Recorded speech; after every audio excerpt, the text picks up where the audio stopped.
Hello, hello. Welcome to the HVAC Guide live show. My name is Josh, and we will be covering the latest and greatest in HVAC while answering your questions live. Boy, do we have a lot to cover tonight. Sometimes we're joined by other pros in the chat who might know answers to questions that I don't. Luckily, tonight's guest, there ain't a whole lot he doesn't know in HVAC, at least in my opinion. I've learned so much from him. Tonight, we have a special guest that is an expert in our industry. But before we bring on Ty, let's take a moment for a few housekeeping matters. And that is, if you don't mind hitting that like button and share button, helping us grow, that's always a help. And the second thing is, let's take a moment to pay the bills and thank the sponsor of tonight's show.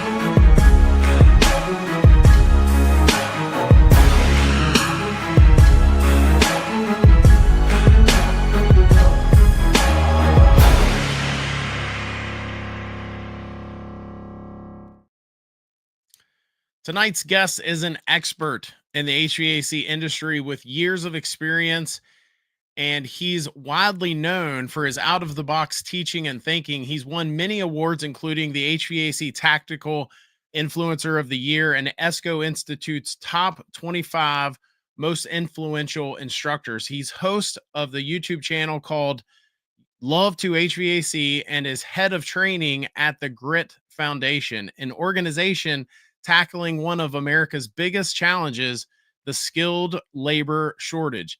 He's someone that I look up to. I've learned so much from him. Everyone, please welcome Ty Branaman.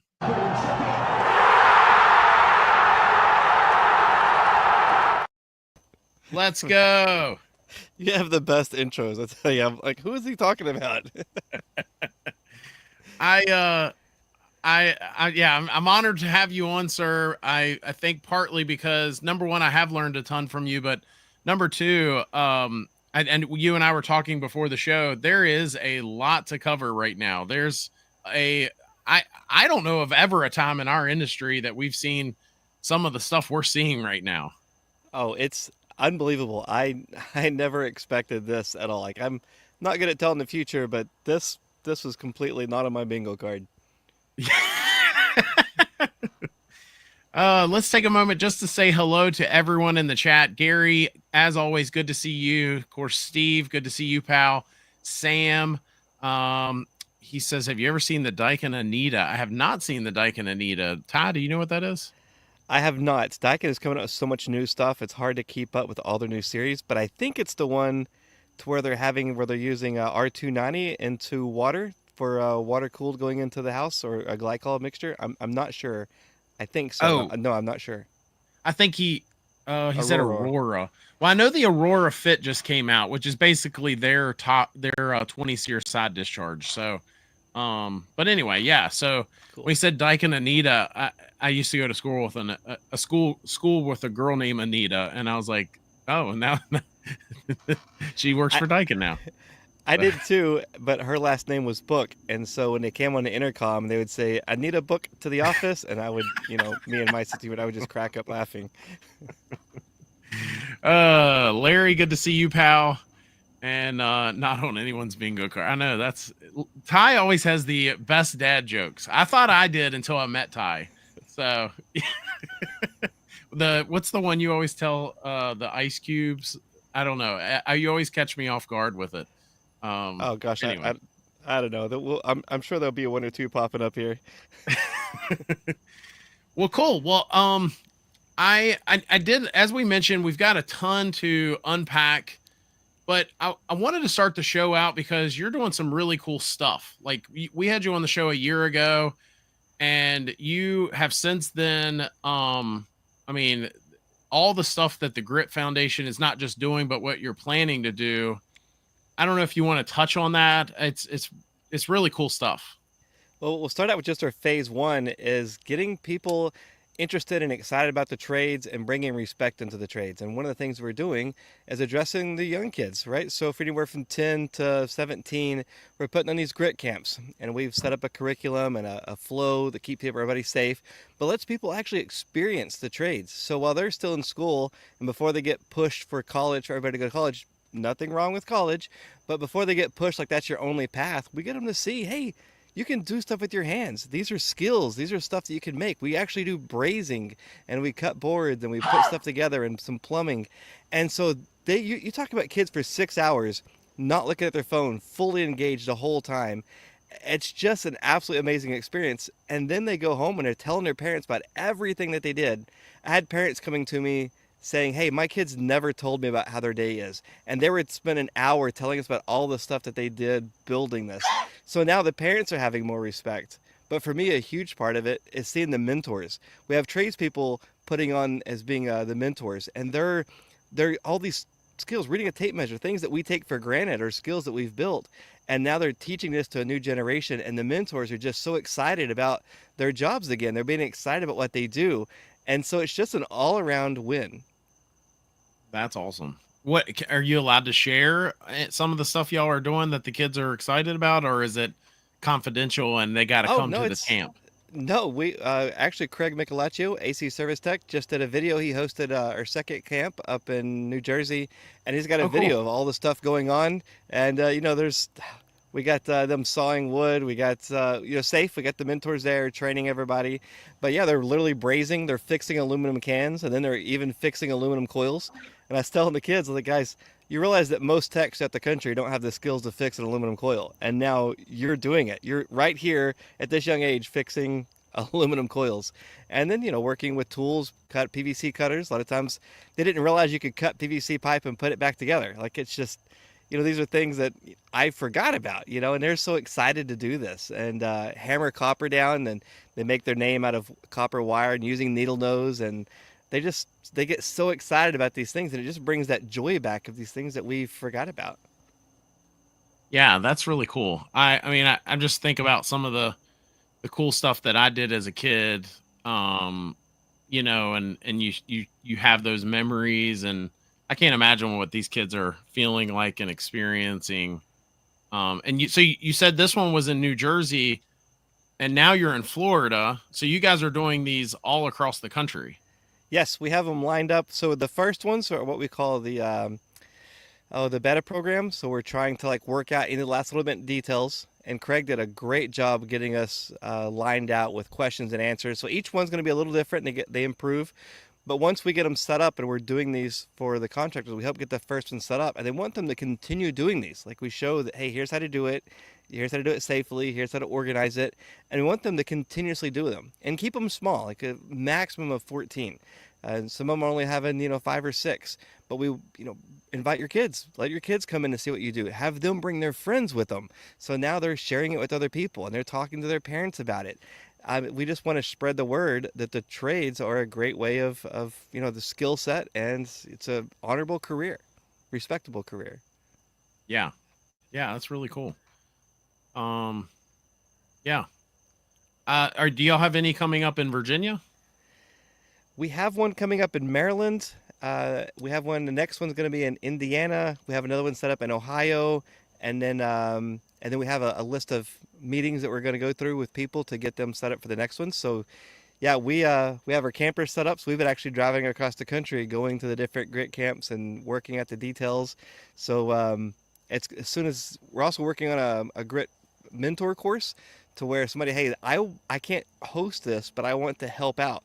So we're going to have an online course set up that helps people understand the Socratic method. Instead of teaching kids, like telling them, hey, you do this, and then watch me do it, and then you do the exact same thing, we let them use discovery. Hey, how would you put these two boards together? What would you use? Would you use this? Would you use that? And so they're being curious, and they're asking questions, and now they're interested in learning. So we're having the mentor course to teach them how to ask these questions, how to lead with the Socratic method. And so we want them to then use that Socratic method to help train apprentices and other people, because it's a really great way of learning. Yeah. Yeah, that's really cool. So you're not just teaching the kids, but you're also teaching future teachers probably there. Exactly right. I mean, the way that I learned wasn't the best way, having tools thrown at you and yelling at you all the time. So we found when people are interested and you build curiosity, hey, why does this happen? And now they're thinking about it. And now they're asking you, can you help me do this? How is this working? And then you have your permission, that you have their permission to show them. I mean, it's a really powerful way. And then it's a long-term memory. You tell somebody and then they'll forget, or you show somebody, they're going to forget. But when they're doing it and then they're now asking questions to help get you to solve their problems, now they're like, oh, they're invested in that, and it works really well. Yeah, very cool. Well, good enough. Well, I just wanted to get that out of the way because it's definitely a cool thing, and I don't know. I'm sure there's other people out there trying to grow, help with the later labor shortage, um, and you know, it's just really noble. It's especially when you're talking about the kids. Have you had any specific kids that were like, I had not considered this, but I now know that I really enjoy working with my hands. We've had the range of feedback from the kids has been all over the place. Seeing them excited about doing it, and uh, we've had boys and girls both in there, and some people are like, "Hey, look, this is really fun. I really like this. I don't want to do this for a living, but this was really interesting." And that's for us is also a win. They're like they now have appreciation for the trades, for these skills. So we've asked people, hey, would you be interested in doing this for a career? And a lot of them are like, yes, this is Oh, cool. interesting. I wanted to do something, I'm not sure what, but now I know, hey, I could do this. And now they're seeing a grown up do this as a career. So it's not just them doing arts and crafts and building a birdhouse. They're actually, building skills. And then they're like, I can do this. Here's a tradesperson that does this. I could do that. And it's, for me in school, I was ADHD and I couldn't stay focused, and I was always being, yelled at and told I was going to have a job with my name on my shirt, whatever that means. I still don't even know what that means, but then I realized, hey, I'm not an idiot. Like I can actually do stuff and solve problems just because I can't sit and do book math or read this entire article and tell you which grammar word was wrong. That's like, no, we have skills. We just apply our skills differently, and the skilled trade is in a huge need for people. That's a really good point. I love that because you know I learned the same way. The guy that I first ever learned under just kind of threw me the keys to a van and started yelling at me every day. And I feel like just seeing you guys come in, I can't imagine being a 10-year-old. And social media has changed our industry, other industries too, but ours for sure because they get exposed to cool people and you probably are whether you probably got y'all don't even know it, but you just changed someone's life for the next 3 decades, if not more, just because of just such a cool day, just having fun, that's just so cool. So Yeah, anyway, if it's y'all do awesome. We're come to excited. Virginia, this is me publicly saying I will help. I will volunteer and help in any way I can. So just, keep me updated. Awesome. Thank you. So Look forward to that. thank you. Thank you. It's really cool. I do want to touch just real quick before we move on. So Sam just asked, what's the difference between the Fit and the Aurora Fit? I don't know all the ins and outs, but I mean, we all know the Fit is communicating inverter, and probably the biggest difference is the coil size, right? I mean, that usually the biggest difference between one system and another when it has a higher SEER rating is coil size. But I'm sure there's a couple other little bells and whistles that might play a role in that. Um, and there was another question. Oh, so Ben said, why did so few companies utilize R32? Well, that might open the door to this whole topic. I don't know the answer to that, Ty. Do you know specifically why so many went 454B? I do. And I'm going to start this out by saying I have information and have some stuff I can't tell you the source, I can't tell you the exact people, but I had nothing to do with any of these refrigerant changes, with any of these laws or regulations, but I do keep up with it very heavily. So please don't get mad at me. Every time I talk about refrigerants, I get people calling me, cussing me out, yelling at me. I get really nasty emails, and like I had nothing. I'm just the person giving the information, and we can all benefit from being prepared and understand what's happening. Now, if we can or can't do anything about it, that's a separate topic. This is just simply what I know about it. So R32 has been around since we went to 410A. It's been around Europe for a long time. It's a really great refrigerant. It's 50% of 410A and it's 69% of R454B. Now in the US, Daikin has a ton of patents related to R32. And Daikin believed that was the best choice. And so Daikin said, hey, we're going to open our patents up and let anybody use this and make it free of charge. You don't even have to come with us and make an agreement. We're going to let everybody use it because we believe this is the refrigerant of the future. And then on the other side, you have Honeywell, who has the patent for R454B. Can I interrupt you just real quick, Yep. Ty? Because the FTC says I have to interrupt you right now. Daikin is one of the sponsors of my YouTube channel, but I promise no one from Daikin has asked me or Ty. Has anyone from Daikin called you today and said, please say what you're saying? Okay. No. So, and same for me. They do sponsor some of our content. FTC requires I say that, but no one from Daikin has asked me to report on this nonsense that we're covering right now. So anyway, now that that's out of the way. So yeah, then you have Honeywell. It was actually Allied Chemicals had the patent for 410A, which is now Honeywell, and then Honeywell has the patent for R454B, and Honeywell and Chemours have patents for 1234YF. And even though Honeywell has the patent for 454B, they have some kind of an agreement with Chemours for production or making it. I haven't got the details on all of those answers, but they are working together on that. Now, I don't know how much money they spent on investments, but from what I understand, they spent a lot of money developing these alternative refrigerants.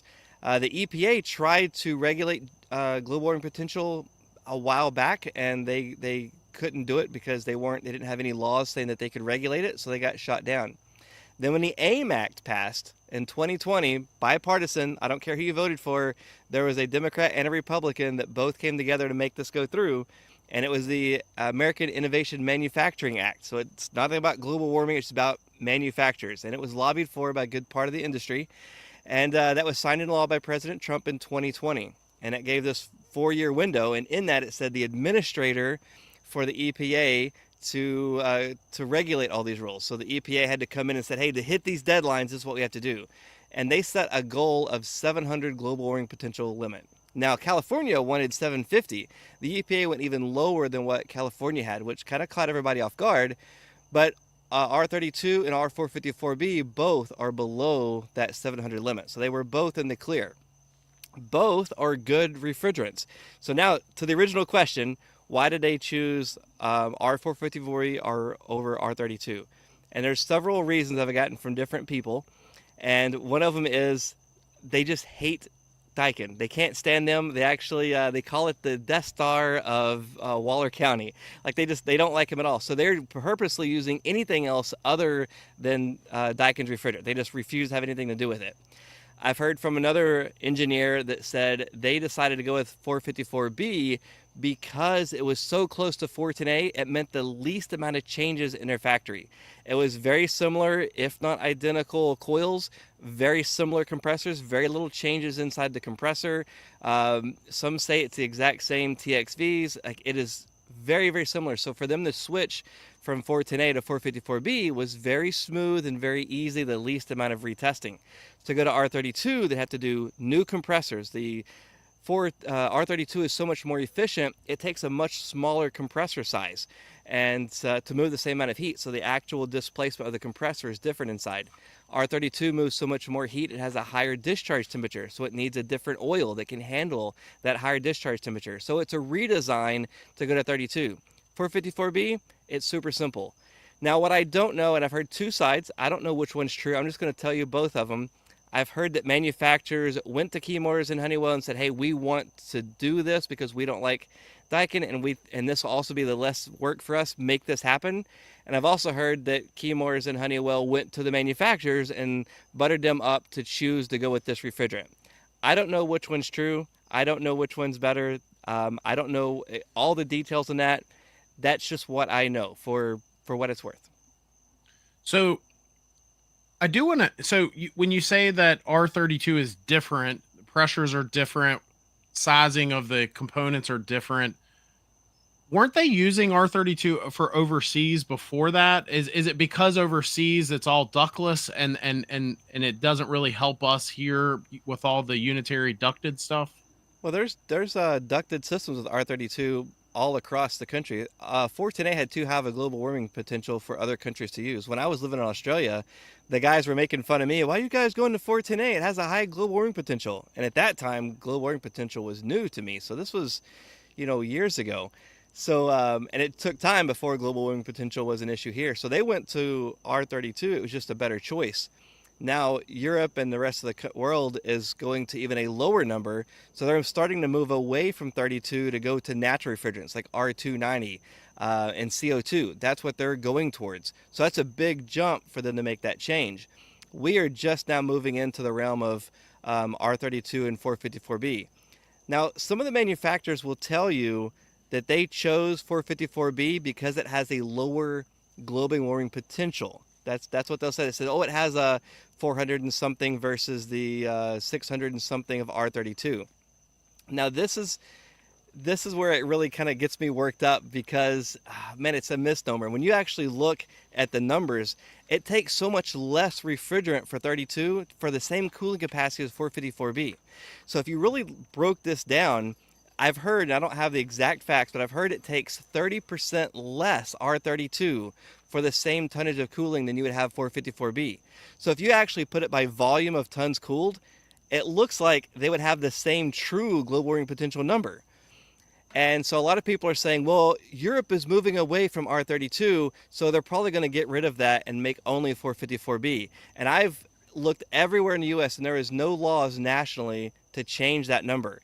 The EPA has 3 categories, 700, 300, and 150. Nowhere in there is it talking about a 500 limit. Now, Europe has lower numbers. That's Europe.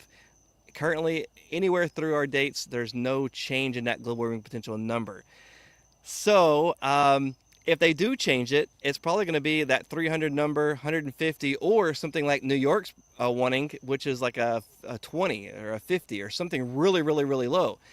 The moral of the story is, if we change again and change that number, it's most likely that both refrigerants will be replaced and we'll have something new again, which is possible. Like, I don't know the future, but it's unlikely for them to get rid of one refrigerant and not the other. Also, you can't get rid of 32 and keep 454B since it's 69% R32 in the first place. Yeah. And one final thing, I know I'm on a long spiel here. Oh no, I love it, man. 454B is 31% refrigerant 1234YF. And that breaks down quickly in the atmosphere, very, very quickly. And it breaks down into a tetrafluoral acid, which really converts into a PFS, which is known as a forever chemical. Europe is already working on banning 1234YF because it turns into a forever chemical that poisons water, cancer, reproductive health. It has a lot of issues that people are concerned about. I'm not a scientist. I don't know all the things if that's true or not true. I don't even know about global warming if it's true or not true. That's outside of my realm. I can say that if we're concerned about R32 being an environmental issue, so is 454B. So right now we have those 2 refrigerants. If that changes, it's going to change for both. And if you knocked out one refrigerant that had a free patent in favor for another refrigerant that did have an active patent, you would talk about lawsuits from Daikin and everybody else that's using R32. It would be huge lawsuits. It would not happen. Like, I can't see that would happen. And it wouldn't change the law for 200 points in global warming, my opinion. Well, and that's what I was being told the same thing. They were saying that by the year 2029, they were going to lower the GWP to 500, which would make 454B safe and R32 not. And I am of the belief, I don't care what your politics are, but I don't even think it's necessarily that the last guy was elected, but it might be more that the other person wasn't. And the fact that probably, if there was a chance of that ever happening, of them lowering the GWP to 500 specifically, and 454B, a patented refrigerant, being the only option, offered to us, that door hopefully closed. And I say hopefully only because I do think between the 2 refrigerants, it does make more sense for us to be using R32. But aside from all of that, so let's just pretend for a second that they are equal, and one is, let's just say for just sake of argument, that one isn't better than the other. Fast forward to a month ago, that all changed anyway. And that's the whole reason we're even talking about this right now, because you started talking about it on your channel. I started talking about it, and whether homeowners know it or not, the entire industry is talking about it. Like every distributor, every technician, everyone is talking about this giant problem we have right now. So take it away, Ty, because you're more in the know than I am. I just know what I'm hearing. So what's going on? And this is another thing that's gotten. I just had a call today where a guy was all mad about this because he said I was dogging on 454B, and I'm like, look, and this is what happens right now. We don't have enough 454B. We don't have enough. There's contractors that are installed 454B equipment, and they cannot get the refrigerant to put it in, or the price of it has gone up so much money they can't afford to get it. It's going on Facebook Marketplace now for $1,600 a drum on Marketplace. The price of this refrigerant is incredible, and it's all over the country. I got a friend in California that's buying it for still at $450 a drum.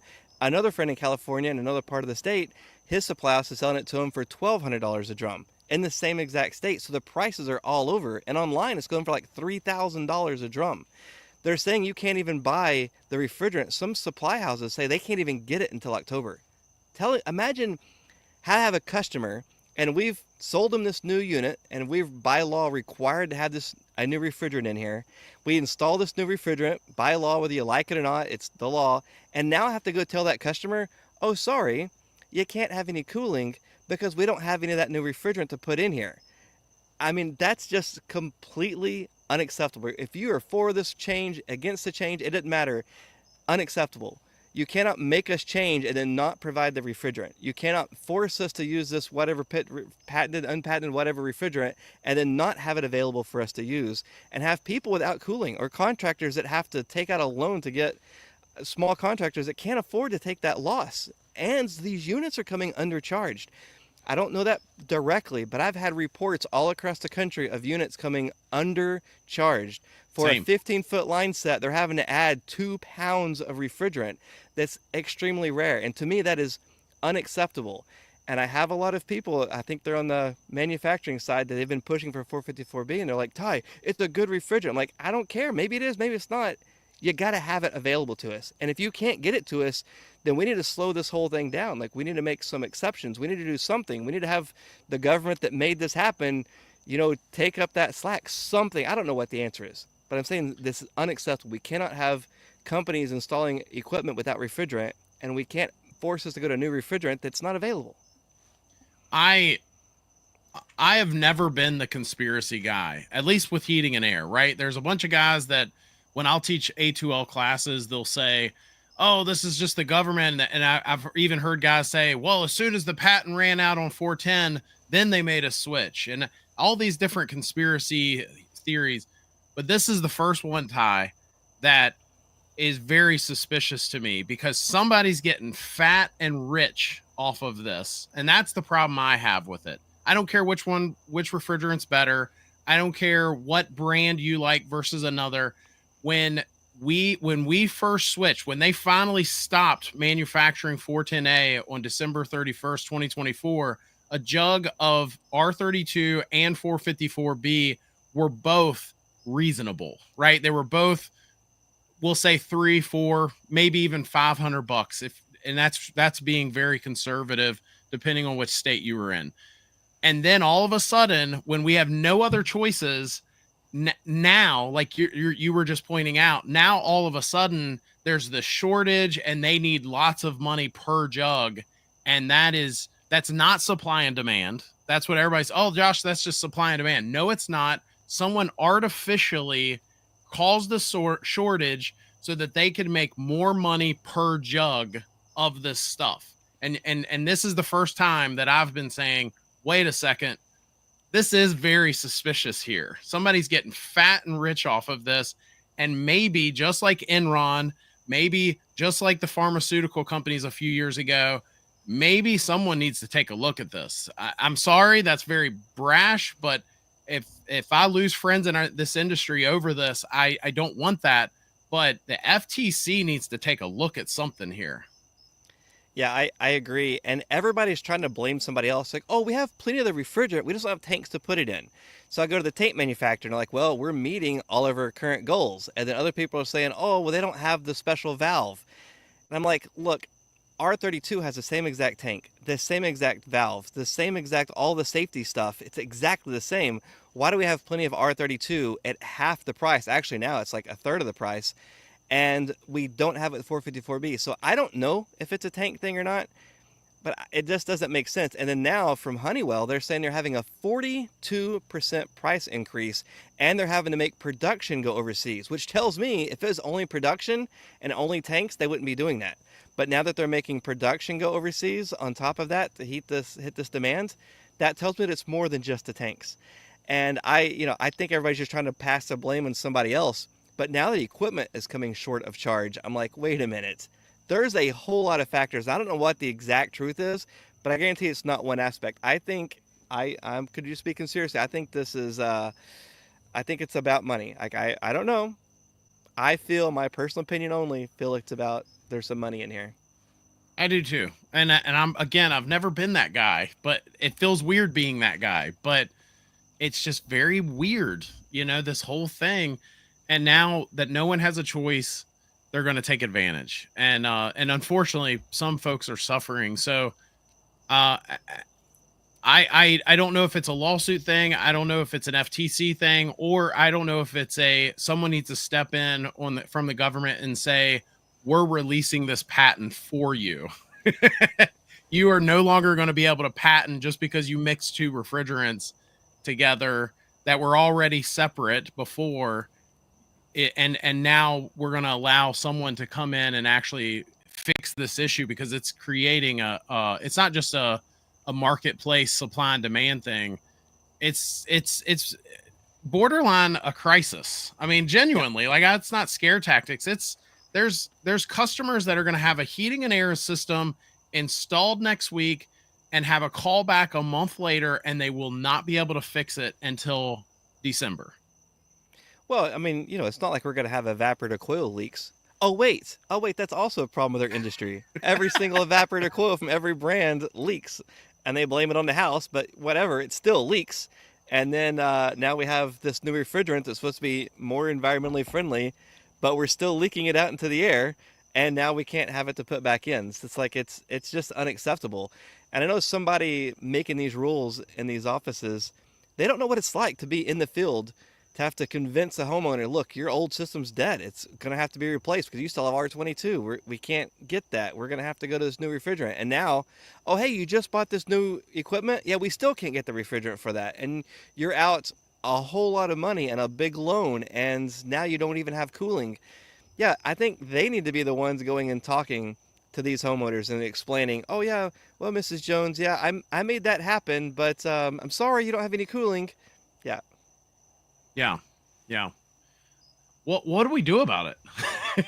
I mean, what is it going to take? Is it going to be Mrs. Homeowner who says, look, I'm calling the FTC. I'm calling a lawyer and maybe starting a class action lawsuit. What is the I think the ramifications of all this? We have a few things that we can do, right? We're not helpless at it. Well, one thing is with anything, whether you like or disagree or love it, is call your representative and your congressperson. Write them, send them emails, let them know, hey, this is an issue and I want you to do something about it. I want you to be aware of it. I mean, that's our first thing. A lot of times I don't even know there's an issue. So we let them know, especially the ones that all signed on it and voted for this to happen. Say, hey, you voted to make this happen. Now you need to take care of this problem that's happening. So they need to know what's happening. And they're not just going to listen to internet guy Ty. They're going to want to hear from the people in their voting area. So that's first step. Now for contractors, what they're going to have to do is make sure that they're really pressure testing systems. They're really taking care of this refrigerant, keeping it locked up separately, keeping the valve cap on the tank, keeping the tank cool so it doesn't burp into that refrigerant out, doing everything they can to make sure they're keeping this 410A or this 454B, close. And the same really for R32. Right now, R32 is not having this issue, but I do know places that are already marking R32 up. Places are double charging what they were charging, whether it's, convenience that they can make more profit off of it. But if everybody switched from all the other manufacturers, decided now we're going to start selling Daikin and Goodman and Amana, they're manufacturing. They can't manufacture that many equipment. They can't switch it up. There would end up having a shortage also. So the problem's still going to be there. We're going to have to conserve refrigerant as much as we can, making sure we're pulling good deep vacuums, doing all these steps. Now, got to talk about, you can't get it. What are we going to do? I can't get it. I have to have Mrs. Jones cooling. There's been people talking. I don't recommend doing any of this other stuff. But there's people saying, hey, they're going to add R32 to a system. Please don't do that. Don't add R32 to a 454B system. You have 454, you have 454A, 454B, 454C. All of them are R32 and 1234YF. The difference is the blend, how much the mixture. One's 50-50, one's 75-25. There's all these different mixtures. So when you change the mixture of that refrigerant, you change the boiling points. So when you're putting in just R32, you now no longer know what your saturation is. You can't do superheat, you can't do subcooling, you don't know what's going on, and now you have a bigger mess. There are people out there that I know of that are pulling 454B out of the system entirely, and then they're recharging it with 410A, and they're saying that it works. I do not recommend doing this. I do not recommend that. However, sometimes you have to do something, and if you had to do something, that would be like the lesser of the devils, I guess. I'm not recommending that, but I'm saying you got to have a customer with cooling. Don't mix 410A and 454B ever. But if you had to do something, I would not recommend it. But if I had a customer that needed cooling and I had to do something, that's probably what I would do. And I do not recommend that at all. That's probably what I would do, but I do not recommend it. I hear you. Is it possible? Because I've heard guys saying that too. In fact, I had a guy comment where he said that his rep from his major manufacturer told him to do that. That we can't warranty it, but do that. It'll work just fine. Which is odd to me. But is it possible to make your own?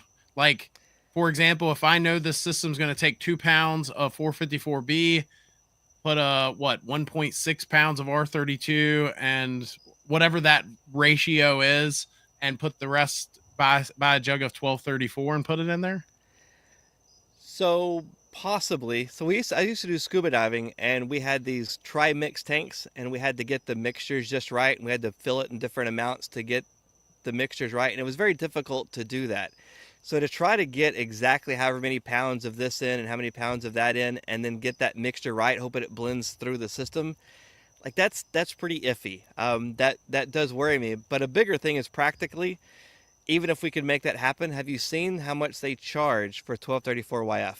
No, It is expensive? Incredibly expensive. It is insanely expensive. I bought some little cans just to use some testing for, and it was a lot of money. It was way more than I wanted to spend to do this little video that I did. It's super expensive. So I know you can buy them in larger containers. Very, very expensive. Yeah. Man, what a crazy pickle. And I can only speak for my area, but just to piggyback off of what you talked about with R32, when this all started hitting the fan about 2 weeks ago or about a week and a half ago, everyone panicked it seemed like over a span of 2 days, all the R32 in my area was bought up as well. So yeah, so it's crazy, man. It's insane. The industry has choked itself. Like, I don't know how we're supposed to, as a business, be able to keep running, because we have to be able to, we depend on a certain amount of sales. We have units that, hey, you have a bad compressor, fan motor, leaking condenser coil, leaking evaporator, bad blower motor, you need a new unit. What am I going to put in? Am I going to put in an R32 and hope that there's enough? I'm going to put in a 454B knowing that we don't have any. How long is this supposed to last? There's so many unknowns. Like, it scares me to death to have to tell a customer that they need a new unit right now. Like, I'm repairing everything I can because I just don't know. I can't tell my customer, hey, yeah, you need this unit and this will be really good for you, because I don't know. And if I can't say that, I can't sell a customer a new system. And there's companies that just don't have that luxury. You can't keep your business running and not have any of the sales. So I don't know. We have to do something. Yeah. Yeah.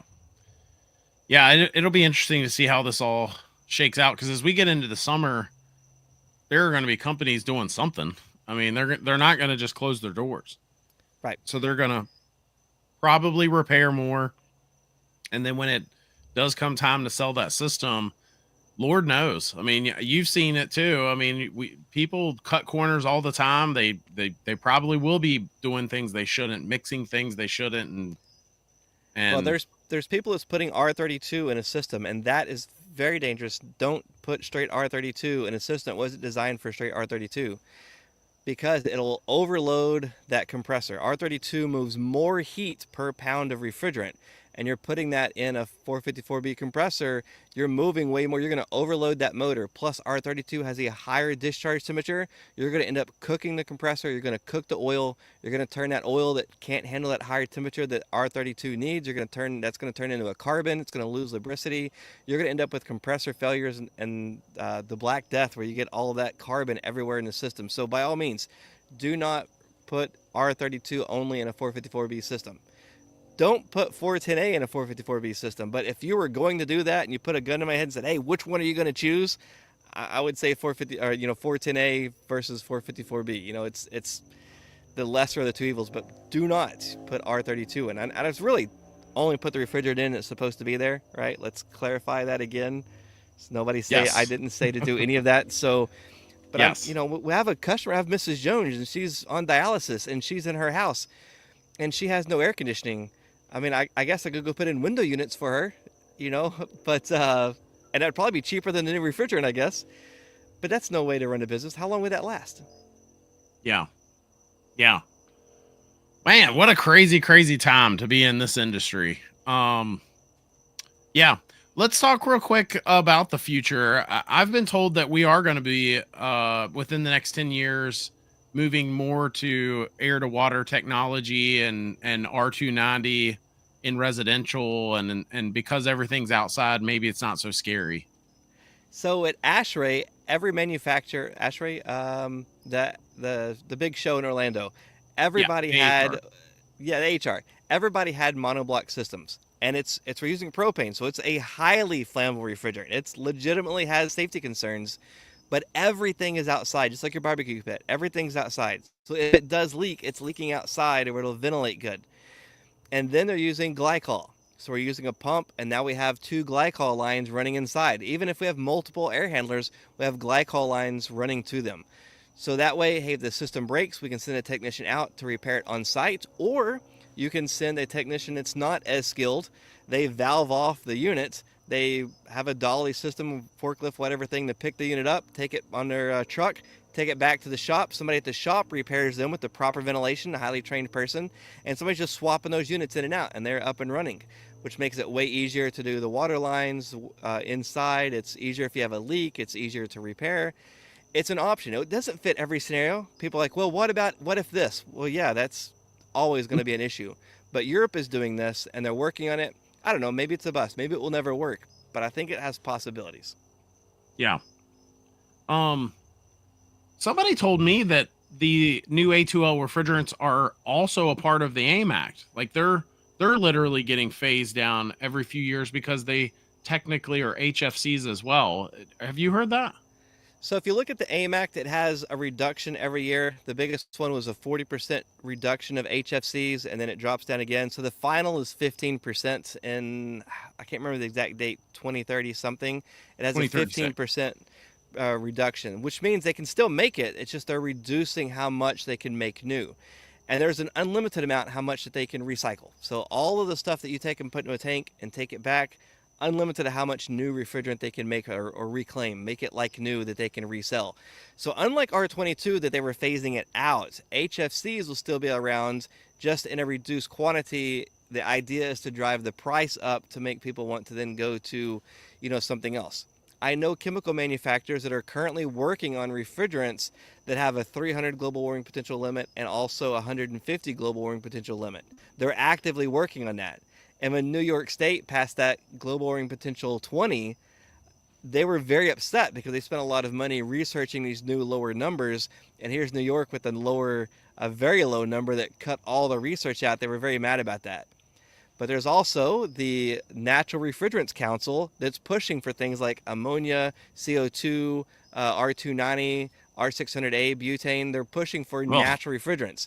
And they say, hey, let's go to a natural refrigerant. There's no patents on natural refrigerants. You can vent it to the air. You don't have to recover it because it's naturally came from the environment itself. And of course, more flammable. Like for example, ammonia has, some toxicity to it. You don't want it to leak and then, it'll peel your skin off. That's kind of a bad thing. But other than that, ammonia is a great refrigerant.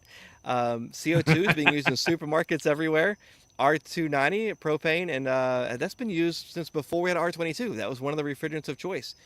So that's what the Natural Refrigerants Council is pushing for. So they're pushing for one. You got manufacturers that make refrigerants pushing for another way. You got all these different factors pushing in, and these are the people that are lobbying and trying to make changes. And I'm not here to tell you which one's better or worse. That's for you to decide. But I'm saying that go look at it. Go look at these options and see what you sound interested in, and then let them know, hey, you like this.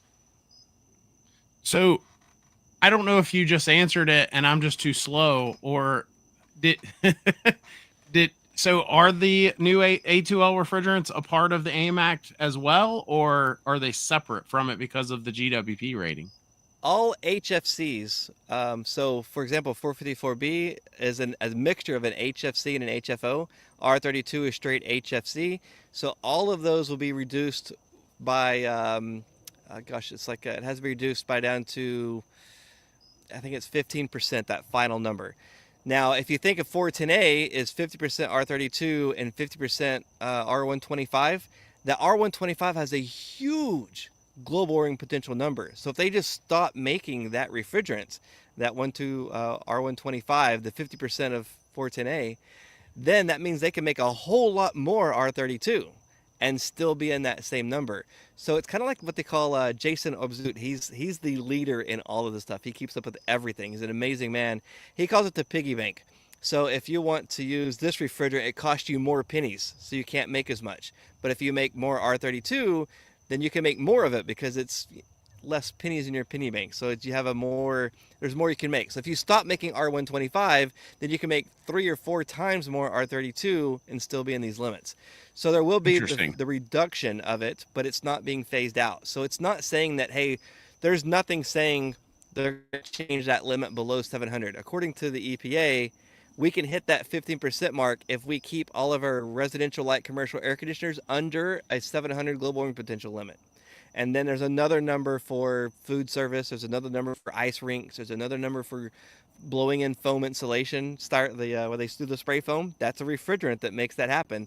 So they have their own numbers. Supermarket has their own numbers. So they said if everybody hits these numbers, by the time we get to that date, you can have as much of it as you need, and you'll be okay. From my understanding of that. Interesting. Okay, so yeah, I think what we need to do is invent a 0 GWP, 0 flammability refrigerant tomorrow, you and I, and go in business together and patent it. So how do we do that? Let's look at R22, right? I mean, it's a great refrigerant. Yes, it is. It does have a high global warming potential number, and it also has an ozone depletion number, which, right, the ozone depletion. I know I'm going to make a lot of people mad. I've researched that heavily, and I've changed my mind and found out there's a lot of facts on that. It can be pretty well proven. Please don't get mad at me. I will, if you're interested, I will share the information. It's not a religion. It's like science. But it doesn't matter if we keep it in the system.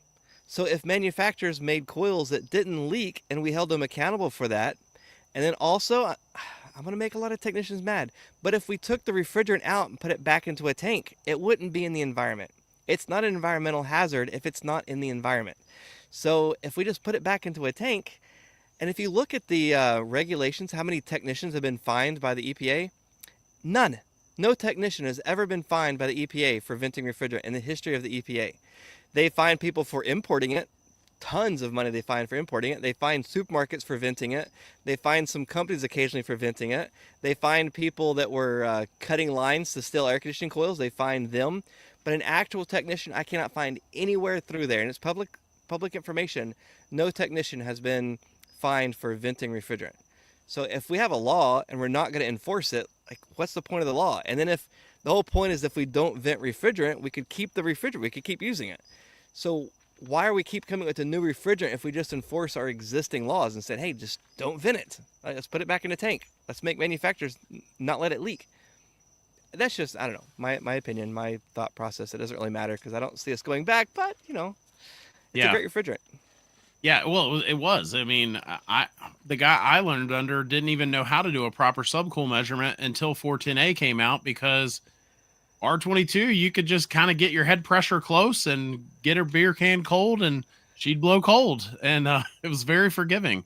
And one of the reasons for that wasn't just the refrigerant; it was the oil. R22 used an alkylbenzylene oil, and it was indestructible.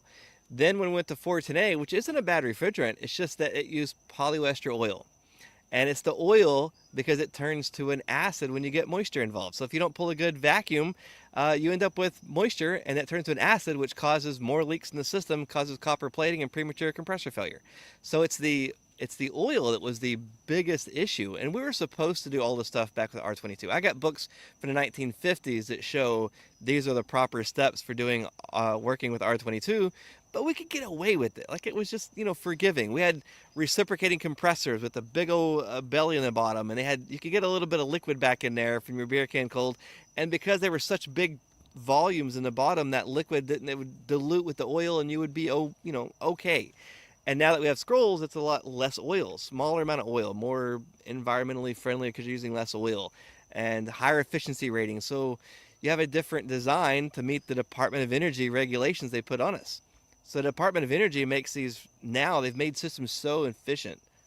They spend so much money in technology to squeeze this last little bit of efficiency out of there, but they overlook what's happening with the houses. We got contractors still using square foot per ton sizing. A guy just called me today, a friend of mine, said he went to a lady's house, 1,200 square foot, which you should never size by square footage, 5-ton system. Oh my gosh. 5-ton unit. Yeah, and so they're like, I'm having nothing but problems. I was like, look, walk away. You do not touch that system. Like, it won't work. But everyone's like, bigger's better, bigger's better. No, the average now for square foot is like 1,200 square foot per ton. And every house is different. There's houses that have 3,000 square foot for 1 ton of cooling.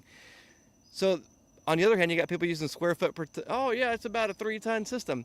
What's way more than making these more expensive motors and more expensive control boards and more expensive compressors?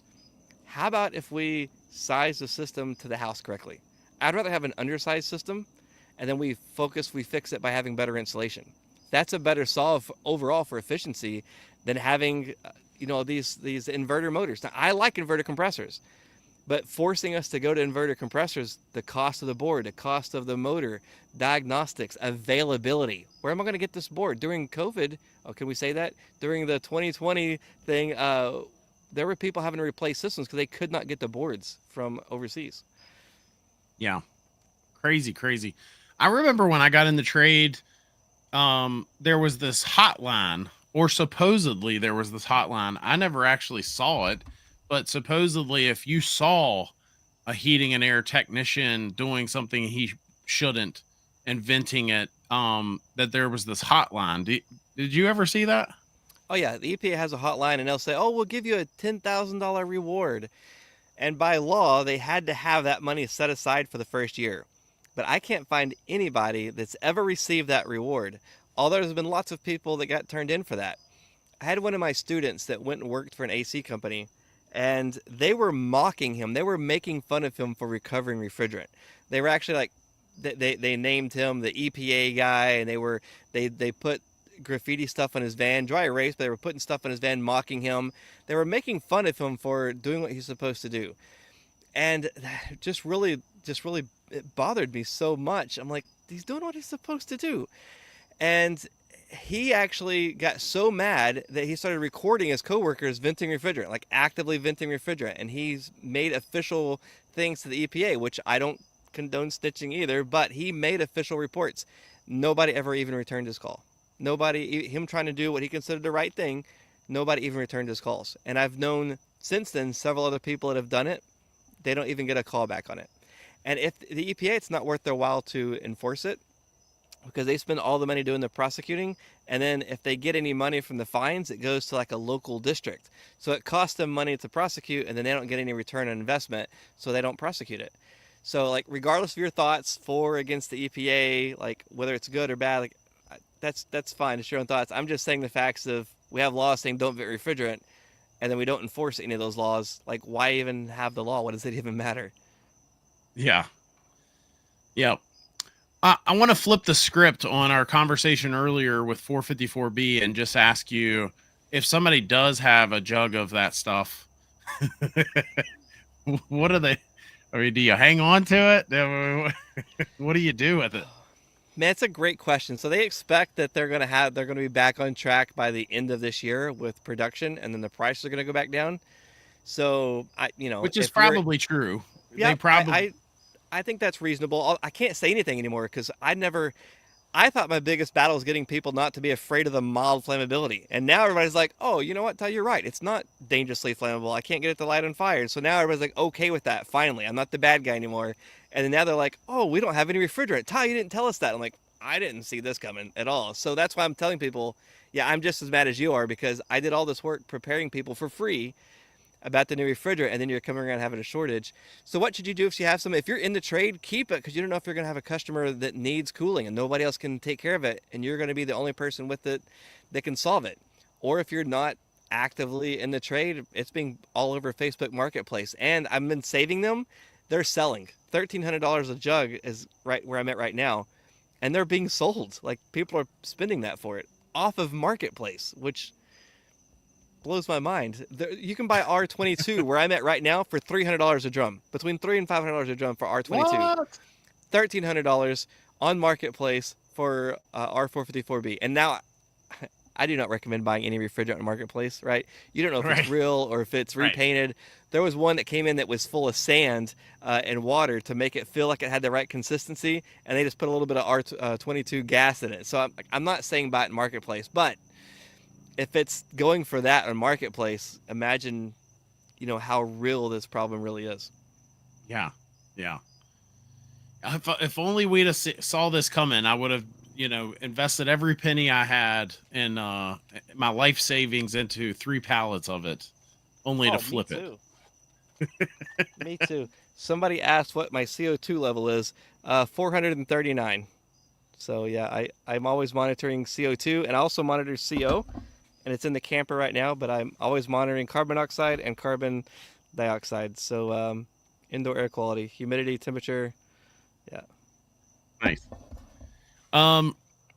Very cool. Well, I'm gonna ask Ty one last question, but we're gonna hold on that. And I just want to say, as I say always, we all know there's some bad apples in our industry that make us all look bad. If you know a good apple, if you know a good heating and air, plumbing, or electrical company, drop their name in the chat and where they're located. Show them some love, and you never know, you might share a little more than love with them. You might send some business their way. Ty, my last question for you, sir. Oh, and those of you, if you drop a company, I will make sure they get highlighted down there. But my last question for you is, what's the future for you? Because you are just always doing so many cool things. Every time I talk to you, where are you going to be 2 years from now? I don't know. I've kind of to where I've stopped planning, because every time I plan on something, the unexpected keeps happening. I was going to do a road trip to Alaska, and then COVID happened, and then like every time I got married, I wasn't planning on doing that. Amazing woman. We're traveling the country doing these grit camps. I never planned on any of that. Oh man, I bet y'all are making some real good memories, though. I bet y'all have so many memories you're making right now. Yeah, it's awesome, and I do want to say this. While we have a little bit of time left, I know today was heavy, a lot of negativity, but sometimes we just have to talk about what's actually happening so that people are prepared. I'm not trying to spread doom and gloom, but sometimes we just have to make people aware. The other thing is, if you're getting overwhelmed by it, find something positive. Maybe focus on your hobbies. Take a break from the news and go focus on your hobbies. But I have a saying that somebody taught me: When you see bad, do good. So if you see something that's irritating and bothering you, go do something good for somebody. Even if it's holding a door open for somebody. That can change somebody's day. Smile at somebody, wave at a stranger, because you can change their entire day. You may not be able to change anything in your world, but you can help change somebody else's day. So I know today was heavy. It was a heavy lift. It's my least favorite subject, but end it with this. You see bad, do good. Try to make somebody else, at least try to make somebody else smile. I love that. That is good stuff. Well, good enough. Well, for the rest of you, Ty, I just want to tell you, we've had higher numbers on this show than any show I've ever done, ever. We have more people live. It tells me how many people at the top of my screen right up here. We have more people on here than we ever have on any other show. So thank you for bringing that handsome mug of yours on here and bringing all the numbers in, because apparently it worked. But anyway, those for the rest of you, if you are joining us for the first time, please hit that subscribe button. Make sure you subscribe to Ty's channel, Love to HVAC. And yeah, I'll be back next Tuesday night, 5:30 p.m. Pacific, 8:30 p.m. Eastern. And in the meantime, make it a great week. Take care.